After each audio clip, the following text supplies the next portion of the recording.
আসসালামু আলাইকুম। আজকে আমি আপনাদেরকে দেখাবো কিভাবে পাকা কাঁঠাল দিয়ে এই পিঠাটা বানানো যায়। খেতে খুবই সুস্বাদু, বানাতে খুবই সহজভাবে এটা বানানো যায়। চলুন দেখে নিয়ে যাই এটা কিভাবে বানাবেন। এর জন্য প্রথমে কাঁঠালগুলো থেকে বিচিটাকে ছাড়িয়ে নিতে হবে। এরপর একটা মিক্সার জার দিয়ে এগুলোকে ভালো করে ব্লেন্ড করে নেবেন। ব্লেন্ড করার পর একটা পাত্রে ঢেলে নেবেন। তারপর পাত্রে ঢেলে নেওয়ার পর ওর মধ্যে আটা দিবেন, প্রয়োজন মতো আটা কিংবা ময়দা দিবেন। আমি যেহেতু আটা দিয়েছি, আমি আটা দিয়েছি 1 কাপ। এরপর একটু লবণ দিয়েছি এবং হালকা একটু বেকিং সোডা দিয়েছি।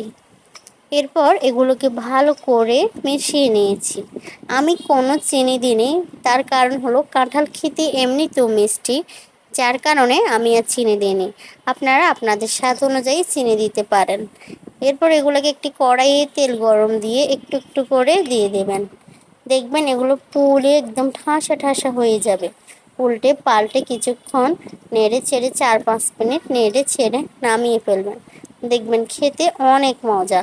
এই রেসিপিটা অনেক মজা খেতে, আপনারা একবার হলো বাসায় বানিয়ে দেখবেন। ভিডিওটি যদি ভালো লাগে প্লিজ শেয়ার করবেন।